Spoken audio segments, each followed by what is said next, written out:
Tonight on News Live at 6, new details on choice words from the pro-Palestine demonstration yesterday, what the organizations they called out. Plus, how SU is celebrating Veterans Day and the resources they are offering to students. And the Food Bank of Central New York to soon have new additions. CitrusTV News Live at 6 starts right now. This is CitrusTV News Live at 6, your campus news leader. Thanks for joining us at 6. I'm Chilekasi, Adele. And I'm Richter. A rally held by Group Walkout for Palestine yesterday has spurred increased security at some Jewish-associated organizations on campus. This comes after offensive words were used against Jewish people. And the video we're about to show you includes the remarks of one of the protesters yesterday. Before the protest, our leadership at our station had previously agreed to not show faces in the respect of the safety of the protesters. This comes after doxing and threats were made at other universities across the U.S.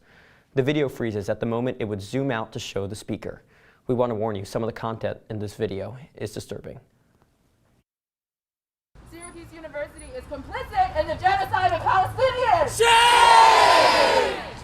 Tim Severin, Gretchen Ritter, Hillel, Athletes for Israel, Zeta Beta Tau, Sigma Delta Tau, Alpha Epsilon Phi, Students Supporting Israel, Shabbat SU, and CSM.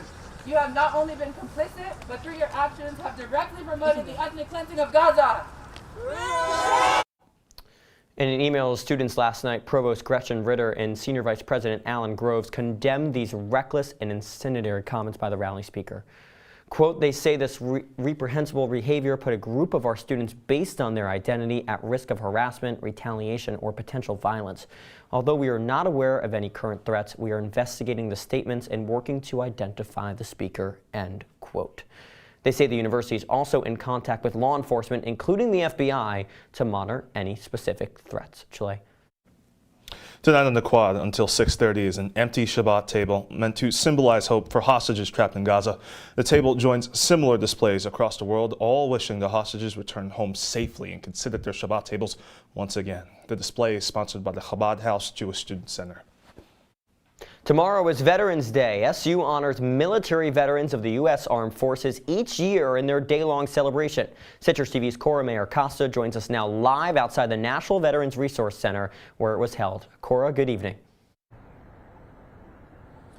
Chile, Zach, while Veterans Day is still just a day away, SU has decided to celebrate a day early to show those who have fought for our country the resources that are offered to them.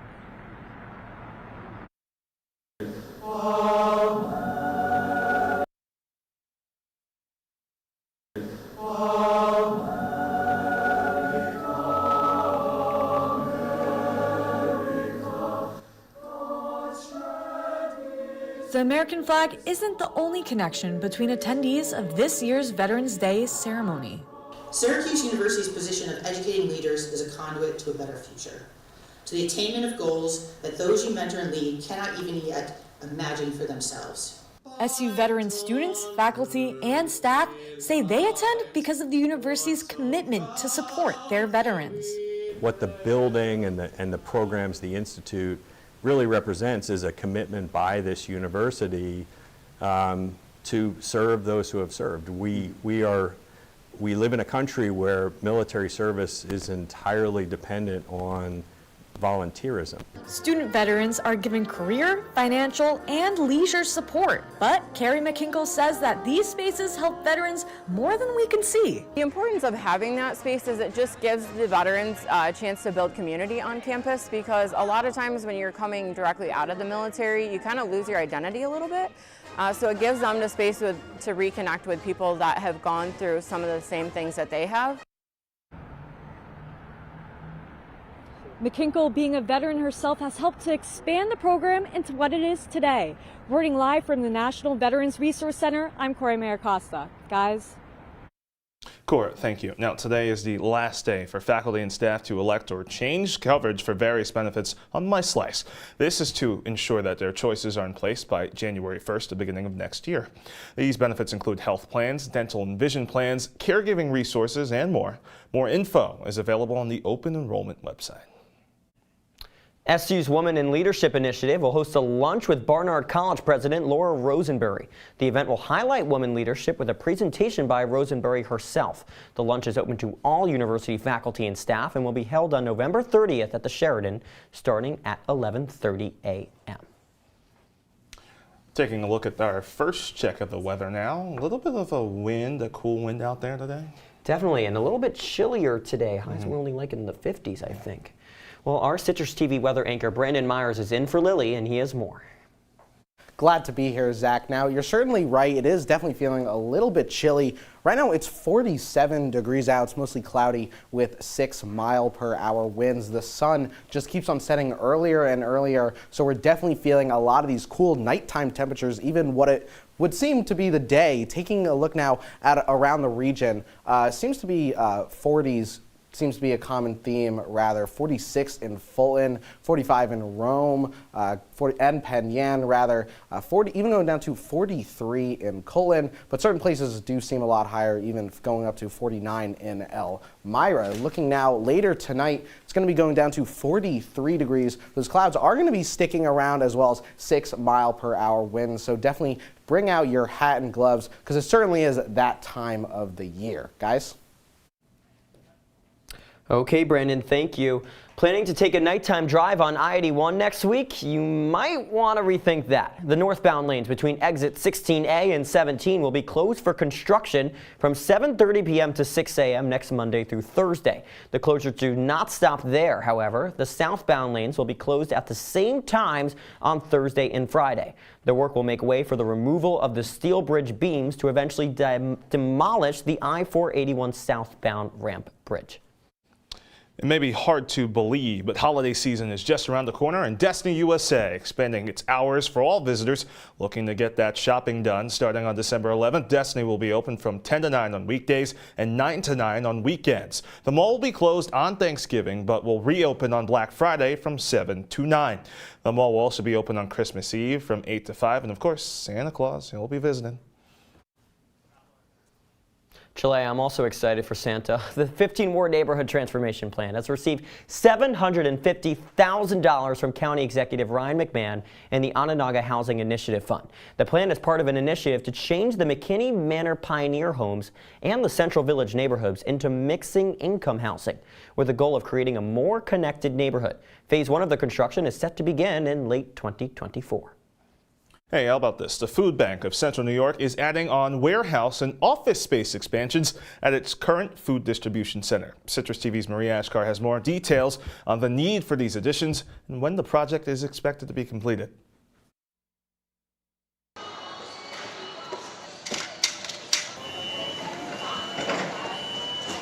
The Food Bank of Central New York serves as the main food distribution hub across central and northern New York. Serving 11 different counties, the food bank provides more than 18.6 million pounds of food to hungry families, children, and elderly every year. But the food bank isn't stopping there. In September of 2023, we distributed more than 1.8 million pounds of food. To store this food, to properly box up this food, and have safe volunteer space, we needed more space. So we embarked on a food bank expansion. The renovations will include a total of 33,920 additional square feet dispersed throughout a few different locations in the food distribution center. And helping to fund the new additions are various private, corporate, and individual donors. The biggest one so far is Wegmans came in September with a $300,000 gift for our volunteer center, because they volunteer with us and they're such a tremendous partner to us throughout the year. This 33,920 square foot expansion will not only allow for the food bank to expand, but this is also going to open a lot more opportunities for staff members and volunteers. I'm very lucky with the amount of volunteers we have, the loyalty, and people who just really want to come and help the community. And I just look forward to the opportunity to get even more food out into the community and serve people who need it. The construction is expected to be completed by the end of April of 2024. The new expansion will work toward fulfilling the food bank's mission, building a hunger-free tomorrow. Marie Ashkar, Citrus TV News. Okay, Marie Ashkar for us tonight. Marie, thank you. Nearly 100 people were sworn in as U.S. citizens yesterday during a ceremony held at Onondaga Community College. The ceremony was presented by the Magistrate David E. Pebbles for the Northern District Court of New York. The new citizens came from 44 different nations, including Bosnia, Cuba, Haiti, and Turkey. A fifth season of deer culling in areas struggling with the animal's overpopulation has been approved. Officials are hoping that action in Albany will allow trained sharpshooters to get onto more sites. Deer overpopulation, car crashes, city officials are hopeful that a legislative assist from Albany might be finalized soon. Now to the latest from Ithaca. A federal judge believes the person behind the violent anti-Semitic post at Cornell is a risk to himself, his family, and the community. Many are struggling to understand Patrick Dye's defense attorney's reasoning, with his defense stating that his posts were actually intended to vilify Hamas and support Israel. Dye has been ordered to remain in jail while his mother and prosecutors search for ways he can get access to mental health resources. Violent crime rates are falling across New York State, excluding New York City. The state's violent crime rate through the first 6 months of 2023 dipped 6% from what it was last year. The murder rate dropped by almost 30%, reported rapes dropped 16%, and robbery by 4%. These numbers drop as the state moves further away from those pandemic years, which saw an increase in crime. And a man is being charged with arson after intentionally setting a Tioga Downs horse barn on fire yesterday morning. 32-year-old Boyd Fenton killed over 24 racehorses and injured at least one person. State police say Fenton was charged with third-degree arson, third-degree burglary, second-degree criminal mischief, and second-degree assault. The fire cost thousands of dollars in damage, and the incident is currently under investigation. And next on News Live at 6, suspicious mail being sent to election centers, what the FBI is saying. Plus, President Biden is meeting with a prominent world leader next week. We'll be right back.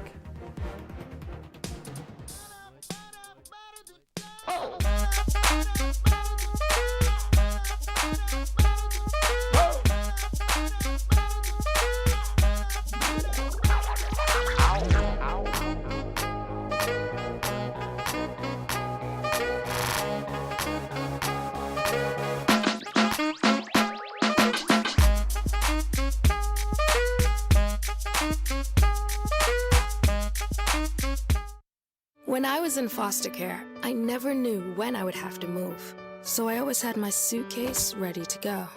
Then one day, I was adopted. My new parents opened their hearts and home to me. My parents cook my favorite breakfast for me every morning. My parents take me on trips I never thought I would go on. They gave me a home and an even better reason to use that suitcase. My parents aren't perfect, but they're perfect for me.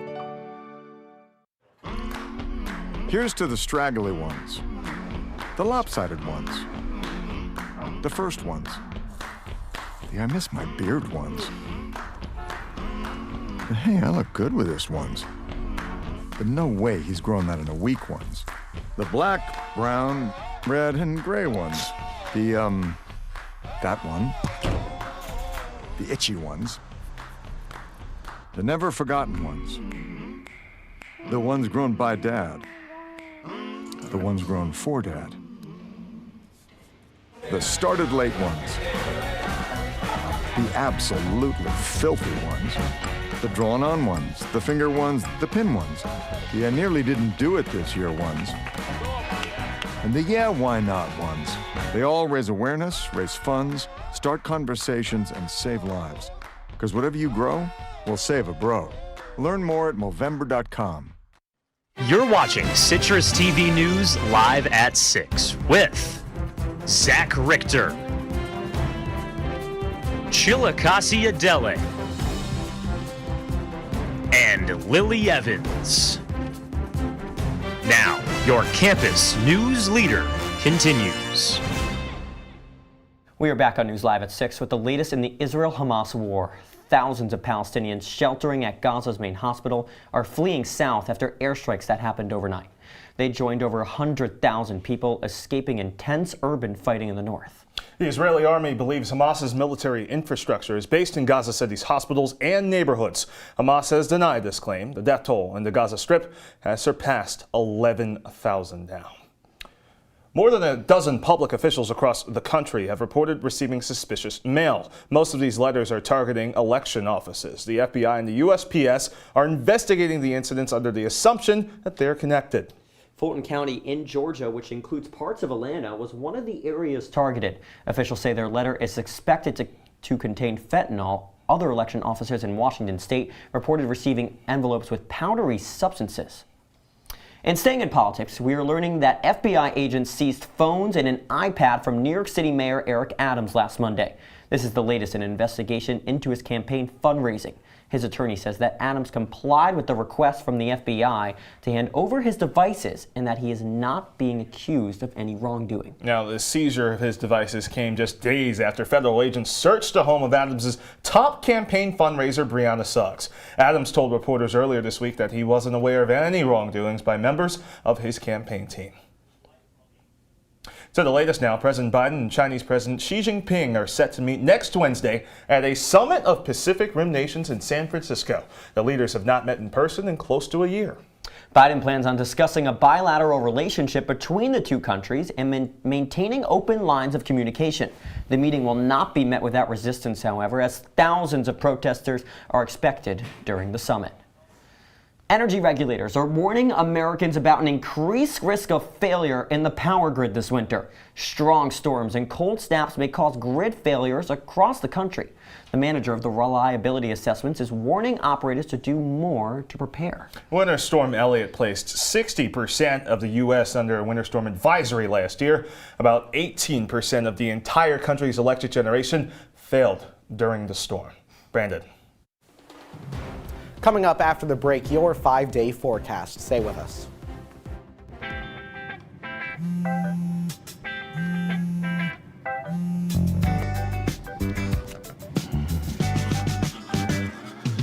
Baby, you see, you're so right for me, and I'm right for you.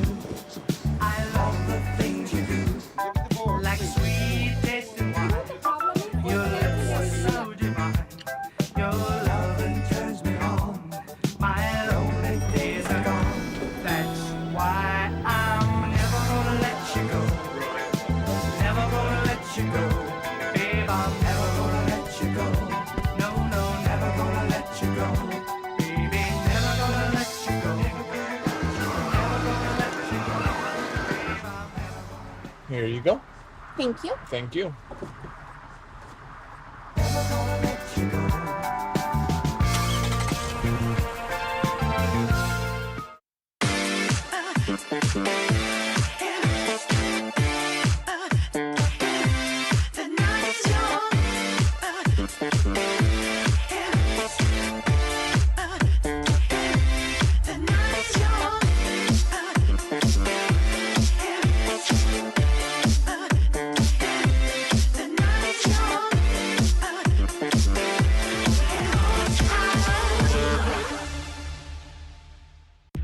From the CitrusTV Weather Center, this is SU's most accurate weather forecast.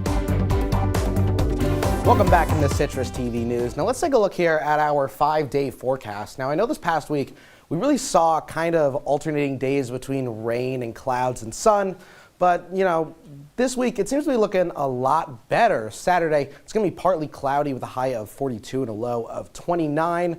Same thing seems to be on Sunday with a high of 44 and a low of 30. On Monday, unfortunately, we are going to be seeing some scattered showers with a high of 51 and a low of 40. But don't worry, Tuesday and Wednesday, the sun is coming back out. It's going to be partly cloudy on both those days. On Tuesday, it's with a high of 45 and a low of 34. 44, and on Wednesday with a high of 54 and a low of 42. So we're certainly seeing a lot of mixed temperatures right now. Some days like Wednesday and even Monday, it's going to be a little bit hotter, but don't be afraid to bring out your hat and gloves and maybe even a winter coat on some of these days where we're going to be hitting the 30s and even the low 40s. Now let's take a look here at Monday now, taking a look here at our radar. Now I know I said there's going to be some scattered showers, but don't worry, because taking a look here, we're not really seeing too much activity here in central New York. So even though we may be seeing some precipitation,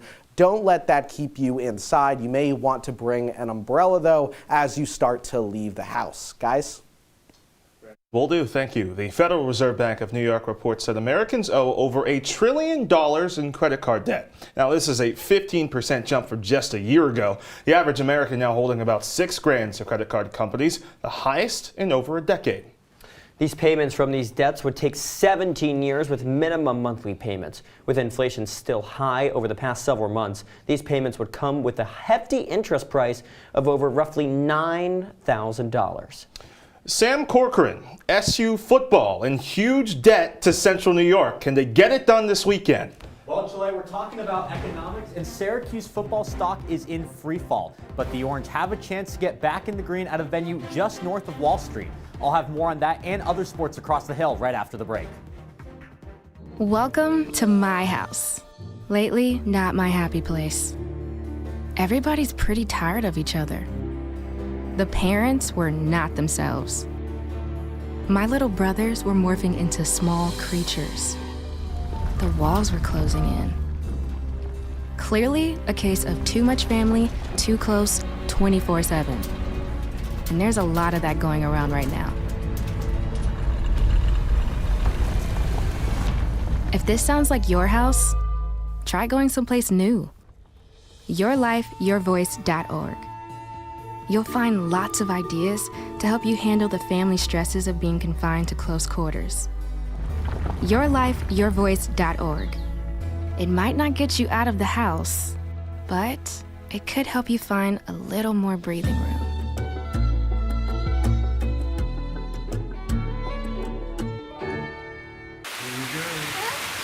Here we go. We're gonna go out there in the rain. It's gonna get wet. All right, here we go.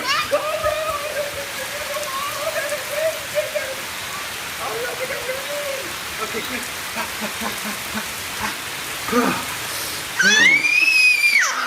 Oh yeah, yes. So much fun. Mwah. We're getting so wet. They said a bottle was just a bottle.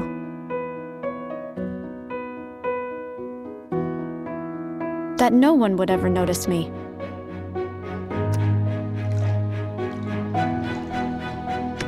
But I knew I could be more. That one day, I would make people smile.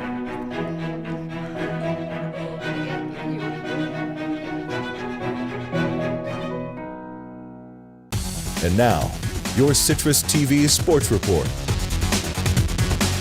Start spreading the news. Syracuse football leaves the Salt City for New York, New York. Welcome into the sports. I'm Sam Corcoran.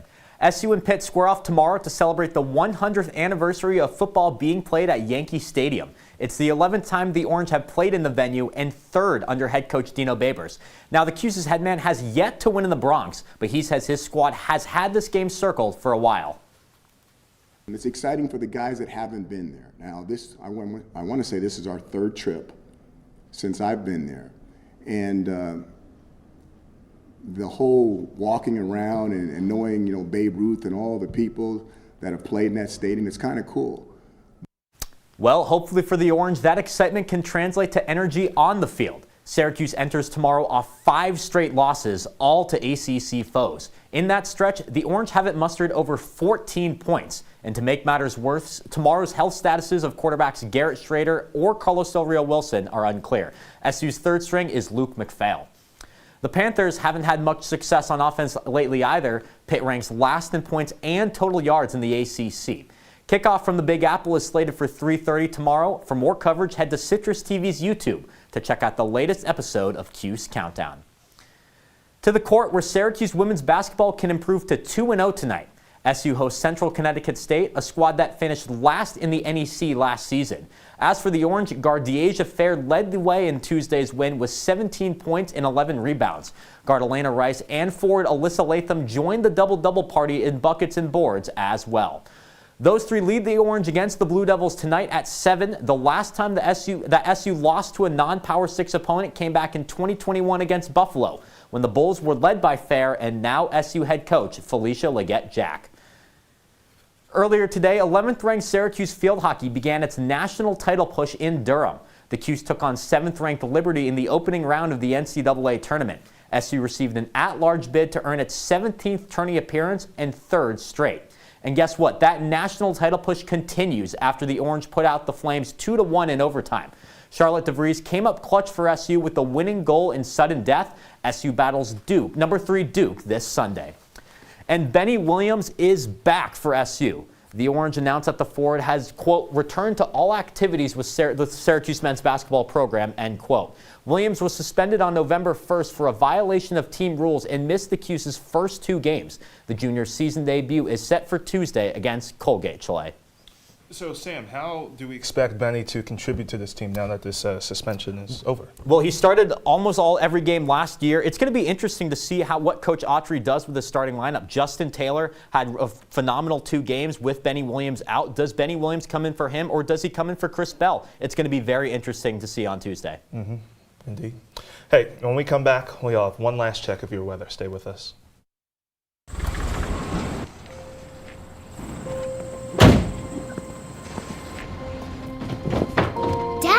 They took over my bedroom. Come on, come on. Okay, Dad.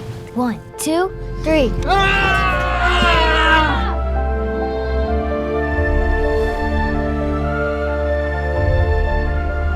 Dad!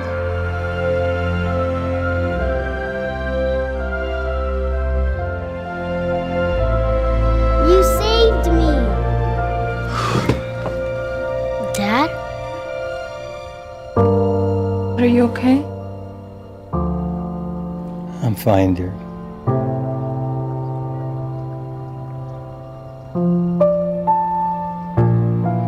Your hero needs you now, and AARP is here to help. Find the care guides you need at aarp.org/caregiving.